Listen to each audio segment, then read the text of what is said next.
Ini dalilnya semua kita sudah tahu tentunya, surah Al-Asr.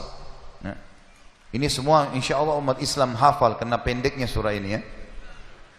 3 ayat, surah nomor 103. A'udzubillahi minasyaitonirrajim wal asr, demi masa waktu yang kalian lalui di dunia. Innal insana lafi khusr, semua manusia pasti melalui kerugian. Illa alladzina amanu wa amilus solihat, kecuali orang yang beriman dan beramal saleh, itu tidak akan melalui kerugian. Allah akan berikan dia jalan keluar dari masalahnya, dan kalaupun sampai ada sesuatu masalah atau program atau proyek dia tidak dapat, berarti baik buat dia. Pasti itu, tidak mungkin tidak. Allah selamatkan dia. Wa tawasaw bil haqqi wa tawasaw bis sabr. Maka saling mewasiatkanlah kebaikan ini dan kebenaran ini, dan saling mewasiatkanlah agar sabar selama hidup di dunia, karena kalian akan menuju ke akhirat. Saya kasih contoh teman-teman, ada satu doktor ngajar di Ummul Qura, Dr. Muhammad, semoga Allah jaga beliau. Saya pernah mendengarkan salah satu kaset ceramahnya luar biasa gitu. Dia kasih contoh, dia bilang ada seseorang, jazakallah khair, ada seseorang di Saudi, teman dia, salehnya luar biasa ibadahnya. Dia bilang sholat malamnya gak kehilangan, sholat 5 waktu selalu on time, selalu menjaga istiqomah di jalan Allah, halal halal, haram haram. Satu waktu dia lamar seorang wanita dan diterima lamarannya. Pada saat sudah mau menikah, gitu kan, kurang lebih ditentukan jadwal, kalau saya tidak salah itu 3 bulan dari waktu itu akan menikah. 2 bulan atau 1 bulan sebelum pernikahan, tiba-tiba perempuan ini batalin pernikahan. Tiba-tiba batal pernikahan, nggak jadi nikah. Laki-laki ini bertanya kepada calon mertuanya, ada apa? Saya juga nggak tahu. Ditanya perempuan ini oleh orang tuanya, kenapa nak? Malu keluarga? Enggak, pokoknya saya nggak mau nikah sama laki-laki ini. Bersikeras si perempuan tidak mau nikah. Kata Dr. Muhammad, dia bilang, saya setiap kali ketemu sama teman saya ini, teman saya selalu berdoa. Saya dengar doanya, ya Allah kembalikan wanita ini pada saya suka sama dia. Luar biasa merengeknya sama Allah, gitu kan. Dan saya saking kesian sama dia, sampai saya mengatakan, ya Allah kabulkan buat dia. Luar biasa dia mohonnya sama Allah. Tapi uniknya kata Dr. Muhammad, enggak dikabulkan, enggak dikasih sama Allah. Sampai tiba hari H pernikahan yang ditentukan tanggalnya, perempuan ini akhirnya memang dia tunggu waktu itu, ada laki-laki lain lamar, diterima sama dia.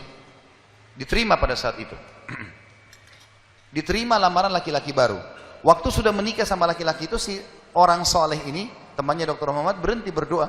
Udah selesai, jadi istrinya orang, nggak boleh kita doa lagi kan. Maka Dr. Muhammad mengatakan, saya justru bertanya-tanya pada saat itu, di mana bentuk kasih sayangnya Allah kepada teman saya? Dia sudah soleh, janji Allah baik, mestinya dia dapat yang dia mau. Kenapa di sini luput?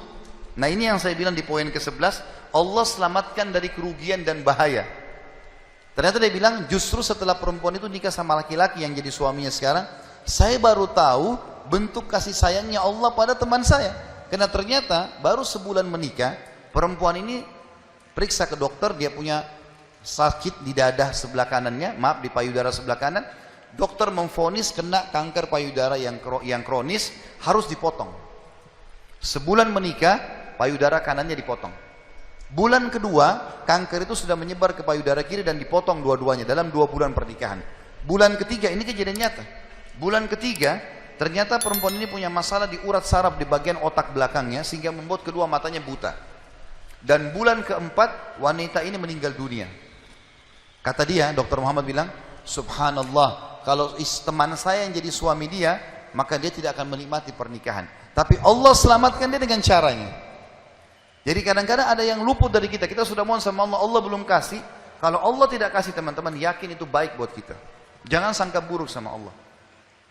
Sebaliknya, kalau kita minta sesuatu yang besar kepada Allah, tidak ada yang mustahil. Yang penting kita merengek dan manja kepada Allah. Dalam kisah yang lain di Yaman, dan ini sempat kisahnya menghebohkan Timur Tengah, anak muda hafal Quran, matanya buta.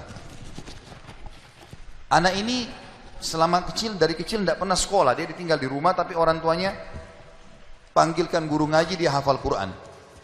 Satu waktu umurnya waktu mencapai sekitar 25 tahun, dia berpikir untuk menikah, punya perasaan fitrah manusia, walaupun dia tidak melihat, dia ingin menikah.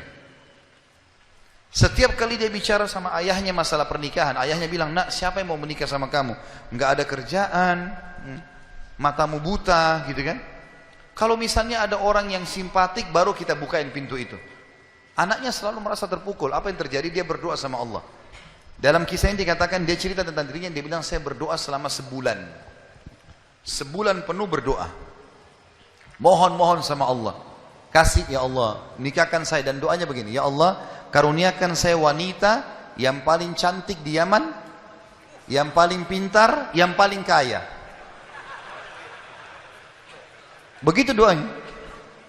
Saya sengaja datangkan contoh pernikahan supaya tidak ngantuk ini. Langsung melotot matanya laki-laki di sini. Tapi memang kisah nyata terjadi seperti itu. Maka teman-teman sekalian, di hari ke-30 dari doanya, sebulan dia berdoa, dia mimpi, ada orang datang dalam mimpinya mengatakan begini, hai anak muda, jodohmu namanya Fulana binti Fulana. Disebut nama perempuan itu. Ayahnya bernama Fulan bin Fulan. Itu tokoh masyarakat di kampung sebelah, di kota sebelah. Besok datanglah lamar. Begitu mimpinya dia. Dia bangun, kaget. Dia sholat tahajud, kemudian dia sholat subuh, habis sholat subuh dia ikut ke masjid, buta matanya pergi sama ayahnya ke masjid. Pulang dari sholat subuh dia bilang sama ayahnya, ayah, ada enggak kota di sebelah kita ini namanya kota ini? Kata ayahnya, ada. Ada enggak orang namanya Fulan bin Fulan, toko di situ? Kata ayahnya, ada. Ini dalam mimpi disebut ini. Dia enggak tahu kota itu, dia enggak tahu orang itu. Kata ayahnya, ada. Itu toko masyarakat terkenal di sana, orang kaya raya. Ada enggak anaknya namanya Fulana binti Fulana? Kata ayahnya, ada. Kata dia, lamarin buat saya ya. Kata ayahnya, apa kau sadar yang kau ucapin? Perempuan ini terkenal karena cantiknya, kayahnya, pintarnya. Laki-laki kalau datang ditolak-tolakin sama dia. Kamu gak ada sekolah, buta mata, kita juga orang pas-pasan. Dia bilang, ayah, saya mimpi begini. Dari mana saya tahu nama kota itu? Saya nggak pernah tahu. Dari mana saya tahu namanya, nama anaknya? Ini mimpi, suruh saya lamar hari ini. Ayah bilang, baiklah kalau gitu. Kita coba, tapi pertaruhkan nama keluarga ini. Bisa diterima, bisa ditolak. Dia bilang, pergilah ke sana. Disambut, diterima oleh orang itu.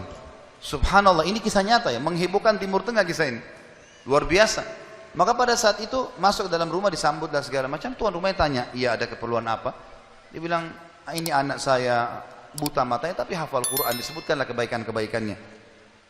Entah kenapa dia minta melamar anak anda karena dia mimpi semalam.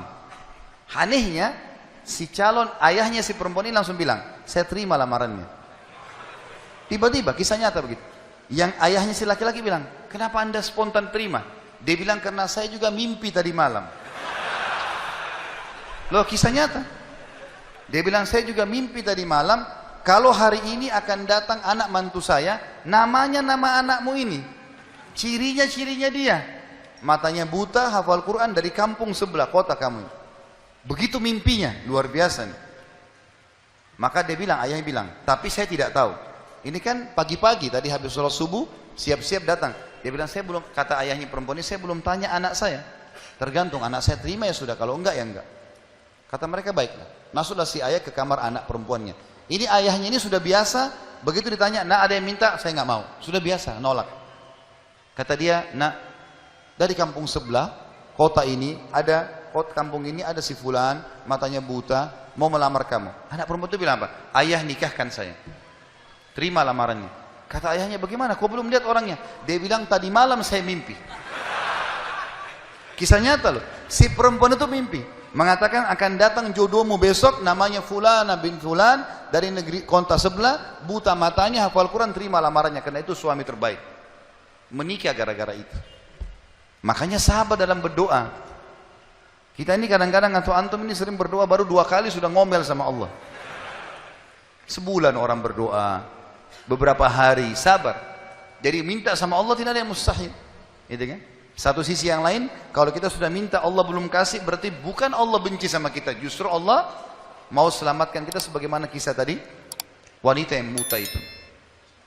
Ini namanya contoh orang selamat dari kerugian. Allah selamatkan dengan caranya.